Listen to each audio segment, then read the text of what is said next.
শায়েখ আহমদুল্লাহর ব্যাপারে তাহিরি হুজুর অনেক গালাগালি দিছে, এমনকি 48 ঘন্টার আলটিমেটাম দিছে। তিনি বলেছেন মামলাও করবেন। আহমদুল্লাহকে, আরে আহমদুল্লাহর গণার টাইম আমরা আছে। এই জন্য যে আহমদুল্লাহ এই কথা বলেছেন তাকে বলবো আমি 48 ঘন্টা সময় দিলাম। শাইখ আহমদুল্লাহ সাহেবের মূল ভিডিওটা কি ছিল আপনারা দেখবেন। নবুয়তের পূর্বে রাসূল আকরাম সাল্লাল্লাহু আলাইহি সাল্লাম কোন ধর্ম পালন করতেন? গুরুত্বপূর্ণ প্রশ্ন। নবুয়তের পূর্বে আমাদের প্রিয় নবী সাল্লাল্লাহু আলাইহি সাল্লামের ধর্ম কি ছিল? যদি বলেন যে কোন ধর্ম অনুসরণ করতেন না, তাহলে নাউজুবিল্লাহ উনি কি ধর্মহীন ছিলেন নাকি? উনি নবী হয়েছেন কত বয়সে? 40 বছর বয়সে। তাহলে 40 বছর বয়স মানে তো জীবনের মূল টাইমটা প্রায়। তো এই 40 বছর পর্যন্ত উনি নিজে তো নবীই ছিলেন না, উনি নবী হয়েছেন তারপরে। প্রশ্নটা শাইখ এইভাবে পড়ছেন যে এক ভাই প্রশ্ন করেছেন রাসূল আকরাম সাল্লাল্লাহু আলাইহি সাল্লাম তো 40 বছরের নবুয়ত পেয়েছেন, এর আগে তিনি নবী ছিলেন না, তাহলে এই 40 বছর আগে তিনি কোন ধর্ম অনুসরণ করতেন? তাহলে কি আল্লাহ রসুল কোনো ধর্মের অনুসরণ করতেন না? শায়েখ ওখানে উপস্থাপন করেছেন যে আল্লাহর রসুল 40 বছর তো নবুয়ত পান নাই। প্রশ্নটা এভাবে করাছে, সেই প্রশ্নটা শায়েখ পড়েছে মাত্র, কাট করে নিয়ে যে ওই জায়গাটা ওখানে বসানো হয়েছে, আর এটা নিয়ে আমাদের ভাইয়েরা গোটা দেশ উত্তাল করে ফেলল। অনলাইনে দেখলাম এরকম ব্যক্তিদের বক্তব্য, এরকম ব্যক্তিদের গান ঘুরতেছে। সেটা কি? আল্লাহর ধন রসুলকে দিয়া আল্লাহ গেলেন গায়েব হইয়া। নওজুবিল্লাহ মিন যালিক। আল্লাহর দনেরা সুলকি দিয়া গেলেন আল্লাহ গায়েব হইয়া, রাসূলের ধন খাজা পাইয়া শুইয়া আছে আজ মেরে, কেউ ফিরে না খালি হাতে, খাজা তোমার। নওজুবিল্লাহ মিন যালিক। কি বলে এগুলা? কি বলে এগুলা? এত কথা শাইখ আহমদুল্লাহ সাহেবকে নিয়ে বাংলাদেশে হলো, আমি তো দালাল হয়ে গেছি। মানুষ বলতেছে, কতজন তো আমাকে নিয়ে কত কথা বলতেছে, যে ভাই আমার নিয়ে গালমন্দ করেছে, সমালোচনা করেছে, আমি তার জন্য দোয়া করি, আল্লাহ তাকে হেদায়েত দান করুক, আল্লাহ তাকে মাফ করে দেখে। আমি মুস্তাফিজ না থাকলে দেশের জাতির দিনের অতটা ক্ষতি হবে না, একজন শাইখ আহমদুল্লাহ না থাকলে এ দেশের, এ জাতির, এ দিনের অনেক বড় ক্ষতি হবে। শাইখ আহমদুল্লাহ সাহেবকে নিয়ে এই কথাগুলো যারা বলতেছে, মূলত শাইখ আহমদুল্লাহ ব্যক্তি আহমদুল্লাহ টার্গেট না, মূলত তার প্রতিষ্ঠান টার্গেট। 40 বছরে রাসূল আকরাম সাল্লাল্লাহু আলাইহি ওয়াসাল্লাম নবুয়ত পেয়েছিলেন নাকি তার আগেই পেয়েছিলেন? রাসূল করিম সাল্লাল্লাহু আলাইহি ওয়াসাল্লাম আসলে নবী হয়েছে কবে? আমি আপনার সাথে বহস করব, আপনার জ্ঞানকে আমি আলটিমেটাম দিলাম, চ্যালেঞ্জ দিলাম, কার সাথে কি ভাই? কিছু কিছু আকীদার মানুষ একজন আলেমকে যেভাবে অবমূল্যায়ন করে, যেইভাবে ট্রিট করে, একজন মুশরিক, মুনাফিক, কাফেরকেও এইভাবে অবমূল্যায়ন করে না। আল্লাহ রাসূল সাল্লাল্লাহু আলাইহি ওয়াসাল্লাম কি 40 বছরে নবুয়ত পেয়েছিলেন নাকি তিনি আগে থেকেই নবী, এবং এই বিষয়টা নিয়ে এত আলোচনা কেন হচ্ছে? দ্বিতীয়ত, শাইখ আহমদুল্লাহ সাহেব যে কথাটি বলেছেন সেই কথাটা আপনারা সমর্থন করেন কিনা? তৃতীয়ত, আরেকটি বিষয় উনি লিখেছেন যে এই বিষয়টা নিয়ে যে পরিমাণ আলোচনা এবং সমালোচনা হচ্ছে, সেই আলোচনা আপনারা বসে কি সমাধান করতে পারেন না? 3টে বিষয়। আমি শেষ বিষয়টা নিয়ে আগে কথা বলবো যে আপনারা সমাধান করতে পারেন কিনা। দেখেন, কিছু কিছু বিষয় হাদিসে একাধিক বর্ণনা আছে, যেই বর্ণনাগুলো একাধিক থাকার কারণে সাহাবী রিদওয়ানুল্লাহি আনহুম আজমাইনদের জামানা থেকেই কিন্তু এই মতবিরোধগুলো চলে আসছে। যেমন আপনাকে একটা কথা বলি, নামাজের মধ্যে যে আমরা হাত বাঁধি, কেউ নাভির নিচে, নাভির ওপরে, কেউ বুকের ওপরে হাত বাঁধি, প্রত্যেকটা কিন্তু হাদিসের মধ্যে আছে, প্রত্যেকটা কিন্তু হাদিসের মধ্যে আছে। এখন আপনি যদি বলেন যে বুকের উপরে হাত বাঁধা এটাই বিশুদ্ধ, আর সব কিছু বাকি হাদিসগুলো এগুলো নিষিদ্ধ বা এগুলো মানা যাবে না, তাহলে আপনি এখানে জুলুম করলেন, এটা উচিত না। কিছু বিষয় একাধিক বর্ণনা মানে দুইভাবে এসেছে, তো সাহাবী রিদওয়ানুল্লাহি আনহুম আজমাইনদের মধ্যে ইখতিলাফ ছিল, তাবেঈনদের মধ্যে ছিল, পরবর্তী স্কলারদের মধ্যে ছিল, সালফে সালেহিনদের মধ্যে ছিল, বর্তমান সময়েও আছে, এটা থাকবে কিয়ামত পর্যন্ত। সেক্ষেত্রে আপনার আমার ভূমিকা কী হবে? আপনার আমার ভূমিকা হচ্ছে একাধিক বর্ণনা যখন থাকবে তখন আপনার যেটা ভালো লাগে আপনি মেনে নেবেন, তবে অবশ্যই ইসলামিক স্কলার একজনকে ফলো করবেন যে তার রায়টা কী। সেটা হানাফি মাযহাবের হতে পারে, শাফি মাযহাবের হতে পারে, মালিকি মাযহাবের হতে পারে, তার রায়টা কী। 2 নম্বর বিষয়, 40 বছরে রাসূল আকরাম সাল্লাল্লাহু আলাইহি ওয়াসাল্লাম নবুয়ত পেয়েছিলেন নাকি তার আগেই পেয়েছিলেন? এই কথাটা মূলত শাইখ আহমদুল্লাহ সাহেবের যে মূল ভিডিওটা, সম্ভবত উনি এই যে চাঁদনি চক বা এই যে নিউ মার্কেটের ওখানে যেই একটা মাহফিল হয় কোন মসজিদে যেন, ওখানে সওয়াল জবাবের মধ্যে যে ভিডিওটা, মূল ভিডিওটা দেখেন। আমাদের কাছে কোনো শ্রোতা যখন প্রশ্ন করে, এই যে আজকে যে প্রশ্ন উত্তর দিচ্ছি, শ্রোতারা যখন প্রশ্ন করে আমরা কিন্তু প্রথমেই প্রশ্নটা আপনাদের সামনে পড়ে নেই। ইভেন এই যে আব্দুল জাহের মাহমুদ যে প্রশ্নটি করেছে এই প্রশ্নটাও কিন্তু আমি পড়লাম। কোরআনুল কারিমে আল্লাহ কি বলছে একটা উদাহরণ দিয়ে আরও ক্লিয়ার হবেন। লা তাকরাবুস সালাহ, নামাজের ধারে কাছেও যায় না। এখন আপনি আগেও নিলেন না পিছেও নিলেন না, লা তাকরাবুস সালাহ আল্লাহ বলছেন নামাজের ধারে কাছে যায় না, আপনি নিয়ে এসে এটা মুস্তাফিজ হুজুর বলল নামাজের ধারে কাছেও যায় না। এখন কখন? আল্লাহ তো এটা পরে বলে দিয়েছে, ও আনতুম সুকারা, যখন নেশাগ্রস্ত অবস্থায় থাকো। মদ খায়া পবিত্র না হয়ে সাথে সাথে নামাজে দাঁড়ায়ও না, নাপাক অবস্থায় দাঁড়ায়ও না। এখন আপনি কাট করে ওখানটা নিয়ে যে বসায় দিলেন। সুযোগ সন্ধানী যারা আছে সোশ্যাল মাধ্যমে আমার লেকচার বলেন, আহমদুল্লাহ সাহেবের লেকচার বলেন, আব্দুল্লাহ সাহেবুল্লাহের লেকচার বলেন, XYZ যে কোনো স্কলারের লেকচার কেটে কেটে অনেকভাবে কিন্তু উপস্থাপন করা যায়। একটা পজিটিভ বিষয়কে কিন্তু নেগেটিভলি উপস্থাপন করা যায়। আর যে ভদ্রলোক এই কথাগুলো নিয়ে আজকে আলোচনা করতেছে, শাইখ আহমদুল্লাহ সাহেবের মূল ভিডিওটা কী ছিল আপনারা দেখবেন, এখন ইউটিউবে আছে। প্রশ্নটা শাইখ এইভাবে পড়ছেন যে এক ভাই প্রশ্ন করেছেন, রাসূল আকরাম সাল্লাল্লাহু আলাইহি সাল্লাম তো 40 বছরের নবুয়ত পেয়েছেন, এর আগে তিনি নবী ছিলেন না, তাহলে এই 40 বছর আগে তিনি কোন ধর্ম অনুসরণ করতেন? তাহলে কি আল্লাহ রসুল কোনো ধর্মের অনুসরণ করতেন না, নাকি অনুসরণ করতেন? অনুসরণ করলে কার ধর্ম অনুসরণ করেছেন? আমরা জানি যে ইব্রাহিম আলাইহিস সালাতু ওয়াস সালামের দিন ধর্ম আল্লাহ রসুল সাল্লাল্লাহু আলাইহি সাল্লাম অনুসরণ করেছেন। তাহলে শায়েককে প্রশ্ন করা হয়েছে, সেই প্রশ্নটা শায়েক ওখানে উপস্থাপন করেছেন যে আল্লাহর রাসূল 40 বছর তো নবুয়ত পান নাই। প্রশ্নটা এভাবে করাছে, সেই প্রশ্নটা শায়েক পড়েছে মাত্র, কাট করে নিয়ে যে ওই জায়গাটা ওখানে বসানো হয়েছে। আর এটা নিয়ে আমাদের ভাইয়েরা গোটা দেশ উত্তাল করে ফেলল। জ্ঞানী মানুষের একটা বিষয় কি জানেন, যে সবসময় তর্কে জড়ায় না, ঝগড়া বিবাদে জড়ায় না। কারণ যেই গাছে যত ফল বেশি সেই গাছটা তত নত বেশি। এই যে আম বড় বড় দেখবেন গাছের উপরে ধরে আছে, যত বেশি আম গাছটা তত নত। এত কথা শাইখ আহমদুল্লাহ সাহেবকে নিয়ে বাংলাদেশে হলো, আমি তো দালাল হয়ে গেছি, মানুষ বলতেছে, কতজন তো আমাকে নিয়ে কত কথা বলতেছে। এতদিন আমাকে নিয়ে কেউ সমালোচনা পৃথকভাবে করেছে, কিন্তু আওয়ামভাবে একটা দুইটা না একাধিক ভিডিওতে আমাকে সমালোচনা করেছে। যে ভাই আমার নিয়ে গালমন্দ করেছে, সমালোচনা করেছে, আমি তার জন্য দোয়া করি, আল্লাহ তাকে হেদায়েত দান করুক, আল্লাহ তাকে মাফ করে দেয়। তার ব্যাপারে আমার কোনো আক্রোশ নাই, বিদ্বেষ নাই। কিন্তু শাইখ আহমদুল্লাহ বাংলাদেশের একটা অ্যাসেট। আহমদুল্লাহরা প্রতি বছর জন্ম নেয় না। আমি মুস্তাফিজ না থাকলে দেশের জাতির দিনের অতটা ক্ষতি হবে না। একজন শাইখ আহমদুল্লাহ না থাকলে এ দেশের, এ জাতির, এ দিনের অনেক বড় ক্ষতি হবে, অনেক বড় ক্ষতি হবে, অনেক বড় ক্ষতি হবে। সুতরাং শাইখ আহমদুল্লাহ সাহেবকে নিয়ে এই কথাগুলো যারা বলতেছে, মূলত শাইখ আহমদুল্লাহ ব্যক্তি আহমদুল্লাহ টার্গেট না, মূলত তার প্রতিষ্ঠান টার্গেট। কারণ মানুষজন যাতে করে এই প্রতিষ্ঠানটার উপরে প্রশাসনিক নজরদারি নিয়ে এসে প্রতিষ্ঠানটাকে বন্ধ করতে পারে।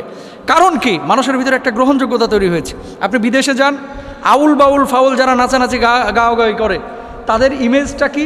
বর্তমান জেনারেশনের যুবকদের কাছে তাদের ইমেজটা কি? আর শাইখ আহমদুল্লাহর ইমেজ কি? মিজানুর রহমান আজহারির ইমেজ কি? আমি যে কথাটি বলতে চাচ্ছি, ফুল ভিডিওটা আগে দেখেন, তারপর আপনারা সিদ্ধান্ত নিন। এবার আসেন দলিল। বলা হচ্ছে কি, যে কেউ যদি নবীজিকে বলে যে 40 বছরে আল্লাহ রসুল সাল্লাল্লাহু আলাইহি ওয়াসাল্লাম নবুয়ত পেয়েছেন, তার আগে যদি কেউ বিশ্বাস না করে সে কাফের হয়ে যাবে। যদি এই কথা কেউ বলে, তাহলে আনাস ইবনে মালিক রাদিয়াল্লাহু তাআলা আনহু এবং আব্দুল্লাহ ইবনে আব্বাস রাদিয়াল্লাহু তাআলা আনহুমা তাদের কথা অনুসারে সেই কাফেরের খাতায় তাদের নাম উঠে যায়। নাউযুবিল্লাহি মিন যালিক। কেন বলি? বুখারী শরীফের হাদিস। আনাস ইবনে মালিক রাদিয়াল্লাহু তাআলা আনহু কি বলছেন?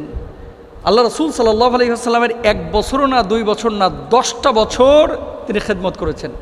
তিনি বলছেন, বাসাহুল্লাহু আলা রাসি 40 সানাতান। হযরত আব্দুল্লাহ ইবনে আব্বাস রাদিয়াল্লাহু তাআলা আনহু থেকে বর্ণিত, বুইসা রাসূলুল্লাহ সাল্লাল্লাহু আলাইহি ওয়াসাল্লাম লি 40 সানাতান। আল্লাহ রসুল সাল্লাল্লাহু আলাইহি ওয়াসাল্লামের উপরে আল্লাহ তাআলা নবুয়ত দিয়েছেন 40 বছরে। তা আনাস ইবনে মালিক রাদিয়াল্লাহু তাআলা আনহু তিনি বলছেন 40 বছরে নবুয়ত দেওয়া হয়েছে। তাহলে যারা বলতেছে যে 40 বছরে আল্লাহ নবীকে নবুয়ত দেওয়া হয়েছে, তাহলে সেই কথা অনুসারে আনাস ইবনে মালিক রাদিয়াল্লাহু তাআলা আনহুর উপরে তো সেই অপবাদ যায়। নাউযুবিল্লাহ। আব্দুল্লাহ ইবনে আব্বাস রাদিয়াল্লাহু তাআলা আনহুমা তিনি বলছেন যে আল্লাহ রসুল সাল্লাল্লাহু আলাইহি ওয়াসাল্লামের উপরে 40 বছরে নবুয়ত এসেছে। আল্লাহ রসুল সাল্লাল্লাহু আলাইহি ওয়াসাল্লাম আরেকটা হাদিসের মধ্যে কি বলছেন দেখেন, নবীজি বলছেন, ইন্নী লা আরিফু হাজরান বিমাক্কাতা কানা ইউসাল্লিমু আলা ক্বাবলা আই উবাস। আল্লাহ রসুল সাল্লাল্লাহু আলাইহি ওয়াসাল্লাম বলছেন যে আমি একটা পাথরকে জানতাম যে পাথরটা আমাকে ক্বাবলা আই ইউসাল্লিমা, আমাকে সালাম প্রদান করত, আন উবাসা নবুয়া, আমি নবুয়ত পাওয়ার আগেই এই পাথরটা আমাকে সালাম করত। তো নবুয়ত পাওয়ার আগে পাথর আমাকে সালাম করত, আল্লাহ রসুল সাল্লাল্লাহু আলাইহি ওয়াসাল্লাম নিজে বলেছেন। তো নবীজি যে বললেন যে আমায় নবুয়ত পাওয়ার আগে পাথর আমাকে সালাম করতো, তাহলে নবুয়ত আল্লাহ রসুল সাল্লাল্লাহু আলাইহি ওয়াসাল্লাম একটা নির্দিষ্ট সময় পেয়েছেন। এখন আরেকটি হাদিস যেটা দিয়ে সব ভাইয়েরা দলিল পেশ করে, নবীজি সাল্লাল্লাহু আলাইহি ওয়াসাল্লামের নবুয়তের ব্যাপারে জিজ্ঞেস করা হয়েছিল যে আপনি কখন থেকে নবী? তিনি জবাব দিয়েছেন কুনতু নাবিয়ান ওয়া আদামু বাইনাল মাই ওয়াত তিন। অন্য বর্ণনায় আছে কুনতু নাবিয়ান ওয়া আদামু বাইনার রূহি ওয়াল জাসাদ। আদম যখন শরীরে এবং পানির মধ্যে তিনি ছিলেন তখন থেকেই আল্লাহ রসুল সাল্লাল্লাহু আলাইহি ওয়াসাল্লাম নবুয়ত পেয়েছিলেন। আদম যখন রূহ এবং মাটির মধ্যে মিশ্রিত ছিলেন তখন থেকে আল্লাহ রসুল সাল্লাল্লাহু আলাইহি ওয়াসাল্লাম নবুয়ত পেয়েছিলেন। এরকম কিন্তু একাধিক বর্ণনা আছে। হাদিসটা কি? হাদিসটা রাসূল আকরাম সাল্লাল্লাহু আলাইহি ওয়াসাল্লামের বিশুদ্ধ হাদিস, যে যখন আদমকে সৃষ্টি করা হয় নাই তখন থেকেই তিনি নবুয়ত পেয়েছিলেন। কিন্তু আদম আলাইহিস সালাতু ওয়াস সালামকে আল্লাহ সুবহানাহু ওয়া তাআলা যে পৃথিবীর বুকে পাঠিয়েছেন, নবীকে যে আল্লাহ সুবহানাহু ওয়া তাআলা পৃথিবীর বুকে পাঠিয়েছেন, নবীজি 40 বছর পর্যন্ত নবুয়ত পান নাই, কিন্তু আগে থেকে নবুয়ত ছিল লাউহে মাহফুজে। কোরআন যেমন সংরক্ষিত ছিল, নবীজির স্বীকৃতি লাউহে মাহফুজে এবং আসমানি জগতে, রুহানি জগতে আল্লাহ তাআলা আগেই দিয়ে রেখেছিলেন। সেই স্বীকৃতির সনদ, স্বীকৃতির চূড়ান্ত বাস্তবায়ন আল্লাহ তাআলা 40 বছরে করেছেন। তাহলে কি সেই হাদিসটাও ঠিক, এই হাদিসগুলোও ঠিক? 40 বছরে নবীজি নবুয়ত পেয়েছেন, এটা তো সিরাতের ম্যাক্সিমাম কিতাবের মধ্যে আছে, ম্যাক্সিমাম কিতাবের মধ্যে আছে। আমরা তো অস্বীকার করতেছি না সেই বিষয়টা, কিন্তু নবুয়ত 40 বছরে পেয়েছে, এটাকে কেউ যদি অস্বীকার করে কাফের হয়ে যাবে, ফাসেদ হয়ে যাবে, এই বিষয়টাতে আমরা একমত না, এটা অশুদ্ধ বিষয়। সুতরাং রাসূল আকরাম সাল্লাল্লাহু আলাইহি ওয়াসাল্লামের হাদিস একাধিক থাকতে পারে। আমাদের আকীদা হচ্ছে নবীজি 40 বছরে নবুয়ত পেয়েছেন এবং নবীজির নবুয়তের সিদ্ধান্ত স্বীকৃতি আল্লাহ সুবহানাহু ওয়া তাআলা আগেই দিয়ে দিয়েছেন। কিন্তু এটা নিয়ে বাড়াবাড়ি, ছাড়াছাড়ি, মারামারি, আর মূলত যদি উদ্দেশ্য হয়ে থাকে শায়েখ আহমদুল্লাহকে দমন করা, এই উদ্দেশ্যটা আসলে সফল হবে না। আল্লাহ তাআলা চক্রান্তকারীদের চক্রান্তকে নস্যাৎ করুক, সবাই বলেন আমিন। আল্লাহ সুবহানাহু ওয়া তাআলা আমাদেরকে বোঝার তৌফিক দান করুন। একটা প্রশ্ন আসছে, ইদানিং শায়েখ আহমদুল্লাহর ব্যাপারে তাহিরি হুজুর অনেক গালাগালি দিছে, এমনকি 48 ঘন্টার আলটিমেটাম দিছে, এমনকি তিনি বলেছেন মামলাও করবেন। আচ্ছা শোনেন, একটা কথা বলি, এটা হলো আহমদুল্লাহ সাহেব একটা আলোচনা করতে যেয়ে বলেছিলেন যে রাসূল করিম সাল্লাল্লাহু আলাইহি ওয়াসাল্লাম 40 বছর পর্যন্ত তো নবী ছিলেন না, তিনি নবুয়তের দায়িত্ব পালন করেন নাই, নবুয়তের দাওয়াত দেন নাই। এই কথাটা নিয়ে লাগছে পেস, লাগার পরে এখন উনি হুমকি দিছে যে ওনার বিরুদ্ধে মামলা দিবে। আচ্ছা আমরা মামলা টামলার কাছে যাই না, আমরা আসল জায়গাটাতে আসি। দেখেন হাদিসগুলা বুঝতে হবে একটু ঠান্ডা মাথায়, গরম মাথায় কোনো সিদ্ধান্ত নিলে সঠিক সিদ্ধান্ত নেওয়া যায় না, আবেগে সিদ্ধান্ত নিলে সঠিক সিদ্ধান্ত নেওয়া। আচ্ছা হাদিসগুলো আগে শোনেন।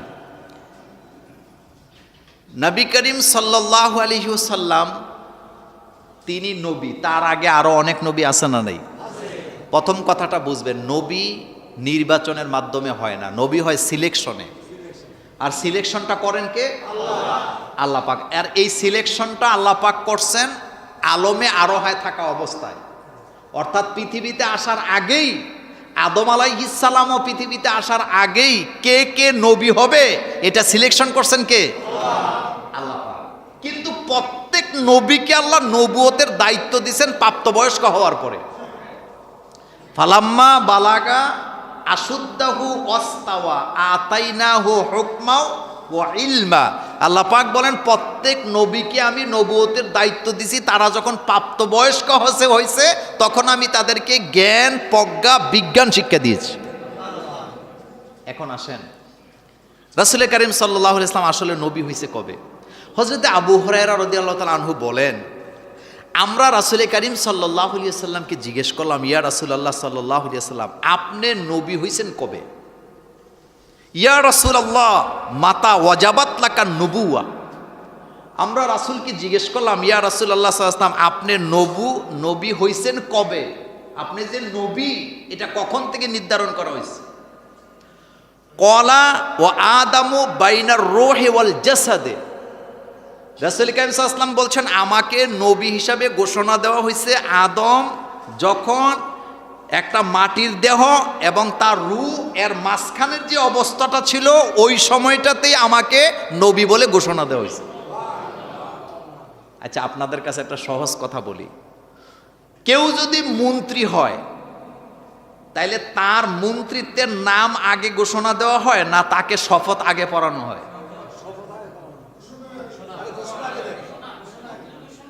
ঘোষণা আগে না শপথ আগে? আগে ঘোষণা, আগে ঘোষণা। আচ্ছা, কোন একটা জায়গায় রেজাল্টে ফার্স্ট সেকেন্ড থার্ড হয়েছে, তাদেরকে পুরস্কৃত করা হবে, ঘোষণা আগে না পুরস্কার আগে? এ কথাটা সহজ। প্রত্যেক নবীর নবুয়তের ঘোষণাটা রুহের জগতে হয়েছে, এতে কোনো সন্দেহ নাই। কিন্তু পৃথিবীতে আসার পরে নবুয়তের দায়িত্বটা দেওয়া হয়েছে একটা নির্দিষ্ট সময়ে নির্দিষ্ট বয়সে। এই কথাটার মধ্যে এতটুকু পার্থক্য, এটার জন্য একজন আরেকজনকে গালাগালি করার কিচ্ছু নাই। যেমন রাসূল করিম সাল্লাল্লাহু আলাইহি ওয়াসাল্লাম, তিনি 41 বছরের প্রথম দিন তার উপরে ওহী নাজিল হয়েছে নাকি? এর আগে কি উনি কালিমার দাওয়াত দিয়েছেন, নামাজের দাওয়াত দিয়েছেন, যাকাতের দাওয়াত দিয়েছেন? দেয় নাই। তিনি হিলফুল ফুজুলের সাথে কাজ করছেন। তিনি তাহান্নুস করতেন হেরা গুহায়। কি করতেন? তাহান্নুস। তাহান্নুসের ব্যাখ্যা আমি আপনাকে 1 ঘন্টা দিতে পারবো। তাহান্নুস মানে ধ্যান করা নয়, চোখ বন্ধ করে বসে থাকা নয়। তাহান্নুস মানে হলে জাতিকে নিয়ে চিন্তা করা, জাতি গোমরাহির মধ্যে আছে, মারামারিতে লিপ্ত আছে, মদ জুয়া গাঁজা মারামারি জিনা ব্যভিচারে লিপ্ত আছে, জাতিকে কিভাবে সেখান থেকে রক্ষা করা যায়, এই চিন্তা চেতনা গবেষণা করাকে তাহান্নুস বলা হয়। আর 41 বছরের প্রথম দিন রাসূল করিম সাল্লাল্লাহু আলাইহি ইসলামের উপরে ওহী নাজিল হয়েছে, নবুয়তের দায়িত্ব দেওয়া হয়েছেন। এটা কোরআনের সর্বপ্রথম ওহী এবং এটা হাদিসে জিবরীল। এখন নবী তো উনি আগেই হয়েছেন, কিন্তু দায়িত্বটা দেওয়া হয়েছে কয় বছর বয়সের সময়? এর আগে কি উনি একদিনও দাওয়াত দিছে কালিমার? একবারও কি দিছেন? দেয় না। তবে তিনি কখনো শিরিক করেন নাই, তিনি ওই অবস্থায় মূর্তি পূজা করেন নাই, তিনি প্রতিমার সামনে কখনো মাথা নত করেন নাই। কেন করে নাই? কারণ তাকে কন্ট্রোল করেছেন কে? আল্লাহ পাক তাকে রহমতের চাদর দিয়ে গঠন করে রেখেছেন, তিনি যাতে এদিক সেদিক না যায়। দেখেন আরেকটি হাদিসে আসছেন মাইশারা আল ফজর রাদিয়াল্লাহু তাআলা আনহু, তিনি বলেন কুলতু লি রাসূলিল্লাহি সাল্লাল্লাহু আলাইহি ওয়াসাল্লাম, আমি রাসূল সাল্লাল্লাহু আলাইহি ওয়াসাল্লামকে জিজ্ঞেস করলাম, মাতা কুনতা কুতিবতা জুইলতা নবিয়ান, হে রাসূল সাল্লাল্লাহু আলাইহি ওয়াসাল্লাম, আপনি কখন নবী ছিলেন, আপনি কখন থেকে নবী হয়েছেন, বা আপনি নবী হিসাবে কখন থেকে লিখিত হয়েছে আপনাকে? কলা, রাসূল সাল্লাল্লাহু আলাইহি ওয়াসাল্লাম বলেছেন, ওয়া আদামু বাইনার রূহে ওয়াল জাসাদে, আদম যখন মাটি এবং রুহের মাঝখানে অবস্থান করছিলেন আমি তখন থেকে নবী। তাহলে ঘোষণা হয়েছে আগে, দায়িত্ব দেওয়া হয়েছে পরে। এই কথাটা সহজ না কঠিন? এটা লিয়া তুল কালাম করার কি আছে রে ভাই? একটু ঠান্ডা মাথায় চিন্তা করলেই তো বোঝা যায় বিষয়টা, নাকি? হযরতে মূসা আলাইহিস সালাম, হযরত ইব্রাহিম আলাইহিস সালাম, তারা যে নবী হয়েছেন এটা তো আগেই হয়েছে নাকি? কিন্তু দুনিয়াতে আসার পরে তিনাদেরকে একটা নির্দিষ্ট সময়ে কি দায়িত্বটা দেওয়া হয়েছে। হযরতে মূসা আলাইহিস সালাম তিনিও দাওয়াতি কাজ করেছেন একটা নির্দিষ্ট সময়। আল্লাহ পাক বলছেন ফা ইন্নাহু তগা, ফেরাউন তগা হয়ে গেছে, তাকে তুমি দাওয়াত দিতে যাও। সুতরাং এটা নিয়ে মারামারি করার কিছু আছে বলে আমরা মনে করি না। একজন বাংলাদেশের প্রসিদ্ধ একজন আলেম, বাংলাদেশের একজন জনপ্রিয় আলেম, তিনি কথা বলতে গিয়ে কোনো একটা কথা এদিক সেদিক হয়েছে, আরেকজন ভাই দেখলাম অনলাইনে বলতেছে সে এই কথা বলে নবীর দুশ্মনী করলো, কুফরি করলো, ইসলাম থেকে বের হয়ে গেল। এরপরে তাকে 48 ঘন্টার আলটিমেটাম দেওয়া হয়েছে যাতে জাতির কাছে তিনি ক্ষমা চান, এরপরে এর ব্যাপারে আইনগত ব্যবস্থা নেওয়া হবে। নাউজুবিল্লাহ মিন যালিক। আরে ভাই, একজন মানুষ, একজন আলোচক আলোচনা করতে গেলে তিনি যদি ওনার চিন্তা ভাবনাটা আপনাদের সামনে তুলে ধরেন, হয়তো ওনার চিন্তা ভাবনা আপনার পছন্দ নাও হতে পারে, ওনার মতামত আপনার পছন্দ নাও হতে পারে, ওনার দৃষ্টিভঙ্গি আপনার পছন্দ নাও হতে পারে, তো আপনি কি করবেন? ওনার দৃষ্টিভঙ্গি, ওনার মতের বিরুদ্ধে আপনিও আলোচনা করেন, কোনো অসুবিধা নেই। আপনি বলতে পারেন যে ভাই, আমরা অমুক একজন আলেমের আলোচনা শুনেছি, তিনি এই ব্যাপারটা এইভাবে কথা বলেছেন, আমাদের কাছে কোরআন সুন্নাহর কোরআন হাদিস অনুযায়ী মনে হয় এই কথাটা সুন্দর হয় নাই, কথাটা এরকম না, এই দৃষ্টিভঙ্গি এরকম না, আমরা এটাকে এভাবে লালন পালন করি। আশা করি তিনি ওনার এই দৃষ্টিভঙ্গি নিয়ে আবার কথা বলবেন, বা আপনারটা ভুল হয়েছে। একটা কথা বলার সিস্টেম তো কত ধরনের আছে, কিন্তু আমরা ডাইরেক্ট অ্যাকশনে চলে যাই, ও কাফের হয়ে গেছে, ইসলাম থেকে বের হয়ে গেছে, ও নবীর দুশ্মন, ও আল্লাহর দুশ্মন, এরপরে ওর বিরুদ্ধে আইনগত ব্যবস্থা নিতে হবে। নানান ধরনের কথাবার্তা আজকে আমাদের ভিতরে চর্চা হচ্ছে। নাউজুবিল্লাহি মিন যালিক। আমি এই আপনাদের মাধ্যমে আমরা অনলাইনে যারা আছে এরকম মানুষদেরকে আমরা জানাতে চাই, কোনো আলেম আলোচনা করতে গেলে দৃষ্টিভঙ্গি যদি আপনার মতের সাথে মিল না হয় বা যদি মনে হয় কেউ ভুল করছে, তাহলে আমাদের উচিত হলো ওই ব্যক্তিকে সর্বপ্রথম ইনফর্ম করা, ওই ব্যক্তিকে আগে জানানো। ফোনের মাধ্যমে হতে পারে, অনলাইনের মাধ্যমে হতে পারে, অথবা এরকম হতে পারে আপনি তাকে দাওয়াত দেন, আপনার মাদ্রাসায় দেন, আপনার অফিসে দেন, অথবা আপনি ওনার অফিসে চলে যান, আপনি ওনার মাদ্রাসায় যান, গিয়ে আপনি ওনার সাথে কথা বলেন, বা আপনি ডেকে এনে দাওয়াত দিয়ে বা ফোনে কথা বলতে পারেন যে ভাই বা প্রিয় শেখ বা প্রিয় হুজুর, আপনি তো এই কথাটা এরকম বলেছেন, ব্যাপারটা তো এরকম না, আমাদের কাছে তো এরকম মনে হয়, আশা করি আপনি ব্যাপারটা চিন্তা করে দেখবেন, ভেবে দেখবেন। কত সিস্টেমের কথা আছে বলতে পারেন। কিন্তু দেখলাম যে 48 ঘন্টার আলটিমেটাম দেওয়া হয়েছে, এর ভিতরে যদি তিনি ওনার ভুল স্বীকার না করে ওনার ব্যাপারে আইনগত ব্যবস্থা নেওয়া হবে। নাউজুবিল্লাহ মিন যালিক। কি বলে এগুলা, কি বলে এগুলা? কথা যদি একজন যদি একজনের বিপক্ষে কথা ধরি, কথা ধরার মতো অনেক কথা আছে। যেমন অনলাইনে দেখলাম এরকম ব্যক্তিদের বক্তব্য, এরকম ব্যক্তিদের গান ঘুরতেছে। সেটা কি? আল্লাহর ধন রসুলকে দিয়া আল্লাহ গেলেন গায়েব হইয়া, নাউজুবিল্লাহ মিন যালিক। আর রসুলের ধন খাজা পাইয়া খাজা আজমিরি শরীফে শুয়ে আছে, খাজারে তোর দরবার থেকে কেউ ফিরে না খালি হাতে, নাউজুবিল্লাহ মিন যালিক।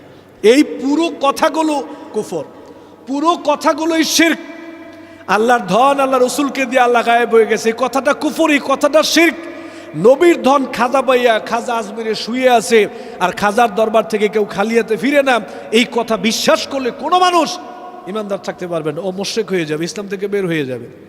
যারা 48 ঘন্টার আলটিমেটাম দিচ্ছে, এরকম ব্যক্তিদের কথা অনলাইনে সমানে এরকম কথাবার্তা ঘুরতেছে, এরকম কথা ঘুরতেছে। আলটিমেটাম তো আপনাদের কেউ দিলে দেওয়া যাবে? এটা আলটিমেটামের ব্যাপার নয়, মূলত এটা বুঝার ব্যাপার, আলেমদের ব্যাপার। কোনো আলেম যদি কাউকে কোনো ইনফর্ম করে যে আপনার এটা ভুল হয়েছে, আপনি ভুল থেকে ফিরে আসবেন অথবা সংশোধন করার চেষ্টা করবেন, আমাদের আলোচনাগুলো এভাবে হবে। এখন আমাদের মধ্যে এমন সমস্যা হয়েছে, একজন একজনের বিপক্ষে, একদল আরেক দলের বিপক্ষে এমনভাবে লেগে গেছি, মানে কেউ কাউকে সহ্য করতে পারতেছি না, মানতে পারতেছি না, কেউ কারো অবস্থান মানতে পারতেছি না। পুরা হিংসা, বিদ্বেষ, দলাদলি, হানাহানি চরমভাবে চলতেছে। কিছু হলেই কাফের হয়ে গেছে, কিছু হলেই ইসলাম থেকে বের হয়ে গেছে, নাউজুবিল্লাহ মিন যালিক। এই জন্য এটা আল্লাহর পক্ষ থেকে আমাদের উপর একটা আযাব, একটা গজব। আল্লাহ তাআলা আমাদেরকে হেদায়েত দান করুন, আল্লাহুম্মা আমিন। আমাদের কেউ কেউ 40 ঘন্টা 48 ঘন্টারও আলটিমেটাম দিই আমরা। আসলে ভাই, কে কাকে আলটিমেটাম দিচ্ছি? আমি যদি শায়েখ মোল্লা নাজিমউদ্দিন হাফিজুল্লাহকে বলি যে আমি আপনার সাথে বাহস করব, আমি আপনার সাথে বহস করব, আপনার জ্ঞানকে আমি আলটিমেটাম দিলাম, চ্যালেঞ্জ দিলাম, কার সাথে কি ভাই? আসলে আল্লাহ জ্ঞানের নূর প্রত্যেকের অন্তরে দেন না। জ্ঞানকে লালন করতে হয়, জ্ঞানকে ধারণ করতে হয়, বছর পর বছর জ্ঞানকে সাধনা করতে হয়। আপনি যখন বছরের পর বছর আমল করবেন, লালন করবেন, ধারণ করবেন, জ্ঞানকে সাধনায় রাখবেন, তবেই আল্লাহ সুবহানাহু ওয়া তাআলা আপনার অন্তরে জ্ঞানের নূর ঢেলে দিবেন। কারণ জ্ঞান আসে আল্লাহর পক্ষ থেকে, আমাদের জ্ঞান খুবই অল্প। লা ইলমা লানা ইল্লা মা আল্লামতানা ওয়া মা উতিতুম মিনাল ইলমি ইল্লা খলিলা। এত ক্ষুদ্র জ্ঞান নিয়েও, এত অল্প জ্ঞান নিয়েও আমরা ধরাকে সরা জ্ঞান করি। আসলে ভাই, সবাই না, ডোন্ট টেক দিস আদারওয়াইজ, সবাই না, কিছু কিছু আকীদার মানুষ ভিন্ন মতকে তারা এমনভাবে ট্রিট করেন, বিশ্বাস করেন একজন মুশরিক, মুনাফিক বা কাফেরকেও একজন আলেমকে যেভাবে অবমূল্যায়ন করে, যেইভাবে ট্রিট করে, একজন মুশরিক, মুনাফিক, কাফেরকেও এইভাবে অবমূল্যায়ন করে না। ঠিক কিনা? আমরা যা ইচ্ছা তাই করছি ভাই। কিন্তু আপনি কি জানেন, এই যে এগুলো করে বেড়াচ্ছি, আপনাদের জন্য যে ভয়াবহ গর্ত খুলে রাখা হয়েছে, যে মরণ ফাঁদ খুলে রাখা হয়েছে, আপনি যদি বুঝতেন তাহলে বানরের হাতে ওই রুটি ভাগ করার মতো অবস্থা করতেন না। সামান্য হালুয়া রুটির ভাগ পাচ্ছেন বলেই আপনি এখন ধরাকে সরাজ্ঞান করছেন। কিন্তু মনে রাখবেন, in course of time you will have to suffer in the long run. পরিণামে আপনাকে ভুগতে হবে। নবুয়তের পূর্বে রাসূল আকরাম সাল্লাল্লাহু আলাইহি ওয়াসাল্লাম কোন ধর্ম পালন করতেন? গুরুত্বপূর্ণ প্রশ্ন। নবুয়তের পূর্বে আমাদের প্রিয় নবী সাল্লাল্লাহু আলাইহি সাল্লামের ধর্ম কি ছিল? যদি বলেন যে কোনো ধর্ম অনুসরণ করতেন না, তাহলে নাউজুবিল্লাহ উনি কি ধর্মহীন ছিলেন নাকি? উনি নবী হয়েছেন কত বছর বয়সে? 40 বছর বয়সে। তাহলে 40 বছর বয়স মানে তো জীবনের মূল টাইমটা প্রায়। তো এই 40 বছর পর্যন্ত উনি নিজে তো নবী ছিলেন না, উনি নবী হয়েছেন তারপরে। তাহলে 40 বছর পর্যন্ত নবী হওয়ার আগে তার ধর্ম কি ছিল? এর উত্তর হলো যে আম্মা জান আয়েশা রাদিয়াল্লাহু তাআলা আনহা বর্ণিত হাদিস, যেটি বুখারীতে আসছে, মুসলিমে আসছে, তিনি বলেছেন যে কান নবী সাল্লাল্লাহু আলাইহি সাল্লাম ইয়াখলু বিগার হিরা ইয়াতাহান্নাফ ফি। নবী সাল্লাল্লাহু আলাইহি সাল্লাম নবী হওয়ার আগে হেরা গুহায় গিয়ে ইবাদত বন্দেগী করতেন। ইয়াতাহান্নাফ এর তরজমা ইবনে হাজার আসকালানি রাহিমাহুল্লাহ অনেকে বলেছেন ইয়াতাহান্নাফ, অর্থাৎ ইব্রাহিম আলাইহিসসালামের যে দ্বীন হানিফ ছিল, ওই দ্বীন হানিফের উপরে তিনি অটল থাকতেন, অবিচল থাকতেন। সমাজের বিভিন্ন অপরাধ, এগুলোর যে আপনার কি বলে এটাকে, এগুলোর যে ছোঁয়া, এগুলোর যে আঁচ, এগুলো নবীজি সাল্লাল্লাহু আলাইহি সাল্লামের গায়ে তিনি লাগাতে দিতেন না, বরং তিনি হেরা গুহায় গিয়ে আল্লাহর ইবাদত বন্দেগী করতেন। ইব্রাহিম আলাইহিসসালামের যে মিল্লাত ছিল, মিল্লাতে ইব্রাহিমই যেটাকে বলা হয়, এই মিল্লাতে ইব্রাহিমের উপরে নবী করিম সাল্লাল্লাহু আলাইহি সাল্লাম ছিলেন। তাহলে তার নবুয়তের আগের যে সময়টা, এই সময়টাতে তার যে দিন ছিল, এটা ছিল দিন ইব্রাহিম। কোন দিন ছিল? তার বাবা পূর্বপুরুষ ইব্রাহিম আলাইহিস সালামের দিন এবং মিল্লাতের উপরে ছিলেন, এবং সেই মিল্লাত, সেই আকীদা এবং সেই ইমানের উপরে থেকে তিনি গারে হেরায় গিয়ে আল্লাহ তাআলার জিকির, আল্লাহর স্মরণ, দোয়া করতেন। নবী করিম সাল্লাল্লাহু আলাইহি সাল্লাম মক্কায় জন্ম হয়েছে, তার মক্কায় বড় হয়েছেন, 40টা বছর নবী হওয়ার আগ পর্যন্ত এখানে কাটিয়ে দিয়েছেন। আল্লাহ রাব্বুল আলামিনের নবী হওয়ার একটা প্রমাণ এটাও যে 40 বছর একটা সমাজে একটা অন্যায় এবং শিরকের সমুদ্রের মধ্যে ছিলেন, কিন্তু শিরকের এক ফোঁটা পানি, কাদা, ময়লা, নোংরা কোনো কিছু তার শরীরকে, তার ব্যক্তিত্বকে, তার আমলকে, তার বিশ্বাসকে এক মুহূর্তের জন্য স্পর্শ। এটা সম্ভব শুধুমাত্র তার বেলাতে, যাকে রক্ষা করেছেন স্বয়ং আল্লাহ।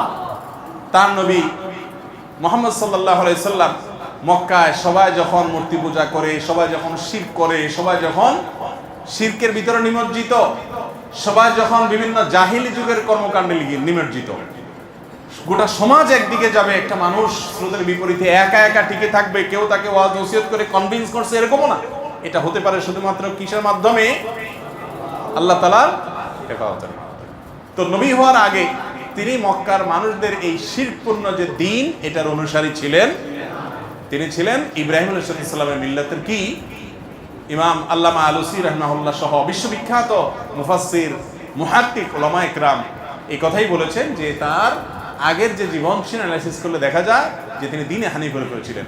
তিনি যদি নিজে নবী হওয়ার আগে এক মুহূর্তের জন্য অন্যদের দেখা দেখি বাচ্চা কালেও যদি অন্তত শিরকের কাজ করতেন, নাউজুবিল্লাহ, তাহলে শিরকের বিরুদ্ধে তিনি যখন তাওহীদের দাওয়াত দিয়েছেন, মক্কার মানুষ বলতো যে তুমি নিজেই তো একসময় পড়তা, ঠিক না ঠিক?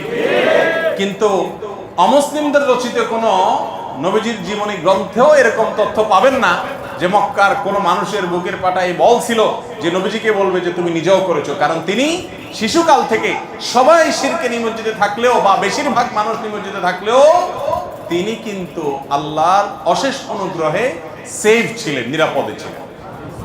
তার আপন দাদা, তিনি মক্কার কুরাইশদের নেতা ছিলেন, যারা মূর্তি পূজা করতো তাদের লিড দিতেন, কিন্তু আল্লাহ তাআলা প্রিয় নবী সাল্লাল্লাহু আলাইহি সাল্লামকে হেফাজতে নিজের আপন চাচা আবু তালেব, তিনি নবী করিম সাল্লাল্লাহু আলাইহি সাল্লামের অনেক প্রিয় ছিলেন। নবীজি সাল্লাল্লাহু আলাইহি সাল্লাম তার স্নেহের ভ্রাতুষ্পুত্র ছিলেন, কিন্তু তারপরও চাচা বা দাদার আদর্শকে, বা চাচার বন্ধুরা, বাবার বন্ধুরা, বা অন্য যারা আছেন, মক্কার মুশরিক যারা ছিলেন, সবাই তো ধরেন উনি যখন ছোট, সবাই তো সিনিয়র মুরব্বী, তাদের ভুল কিছু তিনি গ্রহণ করতেন।